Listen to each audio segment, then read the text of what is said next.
Hi guys, welcome back to my channel. आज हम अपनी इंग्लिश की प्रैक्टिस अनुपमा सीरियल के सबटाइटल्स के द्वारा करेंगे। आई होप ये वीडियो आपको पसंद आए और आपके लिए यूज़फुल हो। तो देरी ना करते हुए स्टार्ट कर लेते हैं जल्दी से। Let's get started. First sentence है, किंजल के पास हम सब हैं। जब इस टाइप का सेंटेंस होता है कि हमारे पास कुछ है, तो हम वहाँ पे हैव का यूज़ करते हैं। जैसे I have a car, you have a car. Okay, तो यहाँ पे पर हैव का यूज़ हम प्लूरल पर्सन के साथ यूज़ करते हैं। बट यहाँ पे किंजल जो है वो सिंगुलर पर्सन है, एक व्यक्ति की बात यहाँ पर हो रही है, बहुत सारे लोगों की बात नहीं हो रही है, ना दो लोगों की बात हो रही है। तो हम यहाँ पे हैज़ का यूज़ करेंगे। So Kinjal has all of us dear. Okay, कि Kinjal has all of us dear, Kinjal के पास हम सब हैं। नेक्स्ट सेंटेंस है, लेकिन अनुज के पास कोई नहीं है। अब अनुज यहाँ पर सिंगुलर पर्सन है, बट हमने यहाँ पे हैव का यूज़ किया है, क्योंकि नेगेटिव सेंटेंस में चाहे सिंगुलर पर्सन हो या प्लूरल पर्सन हो, हम वहाँ पे हैव का यूज़ करेंगे, हैज़ का यूज़ नहीं करेंगे। तो सेंटेंस हो जाएगा, but Anuj does not have anyone, कि अनुज के पास कोई नहीं है। एक और एग्जांपल से समझते हैं, उसके पास पैसे नहीं है, तो she does not have money हम यूज़ करेंगे ये सेंटेंस में। हम हैज़ नॉट नहीं बोलेंगे, कि she does not has money नहीं बोलेंगे, हम हैव का यूज़ करेंगे। तो बस आप ये याद रखो कि वैसे सिंपल सेंटेंस में आप हैव का यूज़ करोगे सिंगुलर और प्लूरल के अकॉर्डिंग, बट नेगेटिव सेंटेंस में आप चाहे सिंगुलर हो या प्लूरल पर्सन की बात करें, वहाँ पे आप हैव का ही यूज़ करोगे। नेक्स्ट सेंटेंस है, माँ की परेशानी अपनी है, लेकिन उसका प्रभाव अनुज की खुशी पर नहीं पड़ना चाहिए। जब इस टाइप के सेंटेंस होते हैं कि पढ़ना चाहिए, तो हम वहाँ पे शुड का यूज़ करते हैं। तो हो जाएगा, मदर वरी इज़ एक्सेप्टेबल, कि जो माँ की जो चिंता है, वरी, वो एक्सेप्टेबल है, कि मतलब उसको वो अपनी है, यानी एक्सेप्ट करने वाली है, तो वो चीज़ अपनी है। But it should not affect Anuj happiness, पर इसका जो प्रभाव है वो अनुज की खुशी पर नहीं पड़ना चाहिए।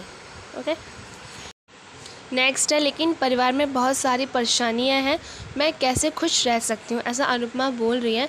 तो जब कोई सेंटेंस में कोई सब्जेक्ट नहीं होता है, तो वहाँ पे हम देर का यूज़ करते हैं। देर यहाँ पे कोई सेंटेंस नहीं है, ना कोई इसका मीनिंग है, बट जब हमें कोई सेंटेंस नहीं समझ में आता है क्या, तो हम वहाँ पे देर का यूज़ करते हैं जब कोई सेंटेंस नहीं होता है। ठीक है, so there are so many problems in the family, how can I be happy, तो मैं कैसे खुश रह सकती हूँ। तो ये सिंपली सेंटेंस है, इसमें ट्रांसलेशन में कुछ बहुत टफ नहीं था।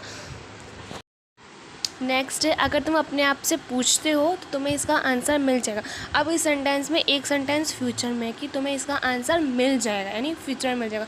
तो जब तुम अपने आप से कुछ पूछते हो तो या पूछोगे, तो ये पास्ट में एक सेंटेंस पास्ट में बनेगा, एक फ्यूचर में। तो इफ़ यू आस्क्ड योरसेल्फ, तो हम यहाँ पे आस्क का सेकेंड फॉर्म आस्क्ड लगाएंगे। If you ask yourself you will find an answer, तो तुम्हें इसका आंसर मिल जाएगा। नेक्स्ट है, आज तक तुमने हर रिश्ते को ईमानदारी से या सच्चाई से निभाया है। तो टिल दिस डे, यानी आज तक, you have been faithful to every relation. अब यू हैव बीन फेथफुल यानी ईमानदारी से निभाया है। अब ये पैसिव वॉइस है, वो भी प्रेजेंट परफेक्ट का, क्योंकि प्रेजेंट परफेक्ट में आप हैव के साथ बीन का यूज़ करते हो, तो हैव बीन। तो हो जाएगा पूरा, till this day you have been faithful to every relation. अब है, फिर इसे कैसे पीछे छोड़ सकते हो, यानी अब एक इस रिश्ते को तुम कैसे पीछे छोड़ सकते हो। Then how can leave this one behind, behind यानी पीछे। तो क्वेश्चन कर रहे हैं कि तुम अब इस एक रिश्ते को कैसे पीछे छोड़ सकते हो। तो then how can leave this one behind. अब है कि वनराज की वजह से तो तुम पहले भी दुखी होती थी, या वनराज तुम्हें पहले भी दुखी करता था। तो जब कोई चीज़ करता था, यानी उस चीज़ की जब हैबिट हो जाती है, तो हम वहाँ पे यूज टू का यूज़ करते हैं। तो Vanraj use to make you sad even the past, की वो तुम्हें पहले भी दुखी करता था। अब यहाँ पे मेक का यूज़ हमने कोई चीज़ ज़रूरी नहीं कि कभी कुछ बना रहे हैं तभी हम मेक का यूज़ करते हैं। मेक का यूज़ होता है कुछ करने के लिए भी होता है, कि ही मेक मी हैप्पी, उसने मुझे खुश किया। तो ऐसे सेंटेंस में भी हम मेक का यूज़ करते हैं। ओके, लेकिन तुमने कभी भी इसका प्रभाव क्या है हमें होने नहीं दिया, और आज भी तुम्हें यही करना है। सो बनाएंगे sentence, but you never let it, मतलब कि लेट इट का मतलब है कि होने दिया। यू नेवर, तुमने कभी भी, लेट इट होने नहीं दिया, इफेक्ट एस, यानी इसका प्रभाव जो है हम पर। You should do the same today, और आज भी तुम्हें यही करना है। तो पूरा सेंटेंस क्या हो गया, but you never let it affect S, you should do the same today, और आज भी तुम्हें यही करना है। अब है कि पहले तुम्हारी दुनिया इस घर तक थी। तो ये पास्ट इंडेफिनिट टेंस हुआ। तो इसको बनाएंगे हम अर्लियर यानी पहले। Your world was limited to the wall of this house, कि तुम पहले जो तुम्हारी दुनिया थी वो एक सीमित थी इस घर के चारों दीवार तक, ठीक है, कि इस घर की चारों दीवारी तक बस तुम्हारी दुनिया यहीं तक की थी। But now you have another world too, पर आज तुम्हारे पास या बट अब तुम्हारे पास यू हैव द दूसरी एक दुनिया और भी है, ठीक है। तो ये हमारा प्रेजेंट इंडेफिनिट है और वो हमारा पास्ट इंडेफिनिट है।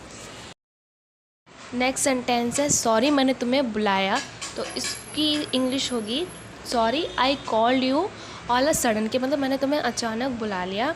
नहीं मैं खुश हूँ कि तुमने मुझे बुलाया, तो रिप्लाई में बोल रहा है no I am glad that you called me, नहीं मैं खुश हूँ कि तुमने मुझे बुलाया। तो सिंपल ही सेंटेंस है, इसमें कुछ वो नहीं है। तो sorry I called you all a sudden, no I am glad that you called मी।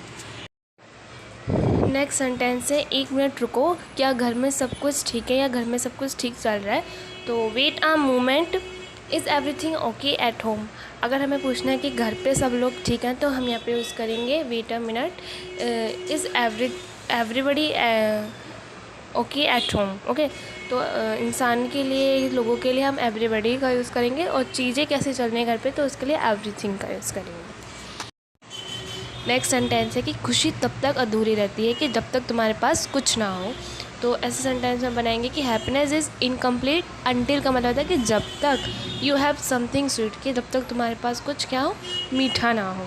तो पूरा हो गया, हैप्पीनेस इज़ इनकम्प्लीट है, अधूरी है, अनटिल तब तक you have something sweet. Next है कि मिठाई खुशी की हो तो स्वाद 2 गुना हो जाता है। तो इसको इंग्लिश में बोलेंगे इट टेस्ट इवन स्वीटर, कि मतलब जो मिठास है वो और बढ़ जाती है। तो यानी स्वीट यानी मीठा, और स्वीटर यानी और मीठा, जो स्वीटर और मीठा हो जाता है। When it's a happy occasion, कि जब खुशी के अवसर का हो। वैन इट्स हैप्पी ओकेशन, कि जब मिठाई जो है खुशी की हो, तो यानी खुशी के अवसर की हो, यानी ओकेशन का मतलब किसी अच्छे अवसर पर, यानी किसी खुशी के अवसर पर जब मिठाई हो तो उसका स्वाद क्या है, 2 गुना हो जाता है। और इट्स का यहाँ पे यूज़ हमने स्वीट के लिए किया गया है कि इट टेस्ट, यानी इट टेस्ट मतलब कि जो स्वीट का टेस्ट है उसका टेस्ट की बात हो रही है, ठीक है, क्योंकि मिठाई कोई लिविंग थिंग्स नहीं है जो हम यहाँ पे ही शी का यूज़ करेंगे, तो इस नॉन लिविंग थिंग्स में ही है। तो यहाँ ऐसे तो इट्स का यूज़ किया है यहाँ पे, ठीक है। अब है कि मैं यहाँ नहीं थी, तुम दोनों ने मुझसे पूछना भी ज़रूरी नहीं समझा। अब यहाँ पे दो सेंटेंस है कि मैं यहाँ नहीं थी पहला है, और दूसरा है कि तुम दोनों ने मुझसे पूछना भी ज़रूरी नहीं समझा। इंग्लिश में सेंटेंस हमेशा पीछे से बनते हैं, तो तुम दोनों ने मुझसे पूछना भी ज़रूरी नहीं समझा, इसको पहले बनाएंगे डिडंट यू टू केयर, मतलब तुम दोनों ने टू केयर आस्क मी, कि तुम दोनों ने मुझसे पूछना भी ज़रूरी नहीं समझा। When I was not there, कि जब मैं यहाँ नहीं थी, ठीक है। तो हम पीछे से हमेशा बनाते हैं, और जब भी आप सेंटेंस बना रहे हो तो उसको 2 टाइप्स में, अगर 2 सेंटेंस है तो पहले उसको डिवाइड कर लो कि मैं यहाँ नहीं थी, तो आई वॉज नॉट देयर ये बाद में बन जाएगा, और तुम दोनों ने मुझसे पूछने में नहीं समझा तो didn't you to care ask me. Next है कि तुमने मुझसे सलाह लिए बिना इतना बड़ा फ़ैसला कर लिया। तो you made such a big decision without even consulting with me, मतलब मेरे से कंसल्ट का मतलब है यहाँ पे कि मुझसे सलाह लिए बिना या मुझसे डिस्कस, मतलब मुझसे बिना पूछे ही तुमने मेरी राय लिए ही बिना ही इतना बड़ा डिसीज़न, इतना बड़ा फ़ैसला ले लिया। तो यू मेक नहीं, मेक के यहाँ पे सेकंड फॉर्म लगी है क्योंकि उसने वो काम कर दिया, तो ये काम पास्ट, तो ये सेंटेंस पास्ट का है कि वो चीज़ हो गई है। तो you made such a big decision, कि तुमने इतना बड़ा फ़ैसला इतना बड़ा फ़ैसला ले लिया without even consulting with me, और मुझसे पूछे बिना। तो जब उसने वो चीज़ कर दी है पास्ट में, उसके बाद उसको जब ये पता लगा तब वो इस चीज़ को प्रेजेंट में बोल रही है। तो ये पास्ट है, तो यहाँ पे मेक की जगह मेक की सेकंड फॉर्म यहाँ पे मेड लगाइए, ठीक है। नेक्स्ट है कि तुमने ना तो कॉल का जवाब दिया और ना ही ईमेल का। जब इस टाइप के सेंटेंस होते हैं कि तुमने ना तो ये काम किया और ना ही ये, तो जब हमें 2 बार ना बोलना होता है तो हम यहाँ पे नाइदर का यूज़ करते हैं। तो you neither answer the call nor response the email, कि ना तो तुमने कॉल का आंसर दिया, ना तो तुमने कॉल उठाया, और ना ही तुमने ईमेल का कोई जवाब दिया। हम यहाँ पे नाइदर यूज़ करते हैं। You neither answer the call nor response the email. तो गाइज़ ये थे आज के कुछ इंपॉर्टेंट सेंटेंस इस सीरियल के द्वारा जो मुझे इंपॉर्टेंट लगे, वो मैंने आपके साथ इस वीडियो में अपने शेयर किए हैं। अगर आपको भी पसंद आए हो या आपको अपनी इंग्लिश में थोड़ा इम्प्रूव लगा हो तो वीडियो को लाइक, सब्सक्राइब और शेयर ज़रूर कीजिएगा। See you in the next video.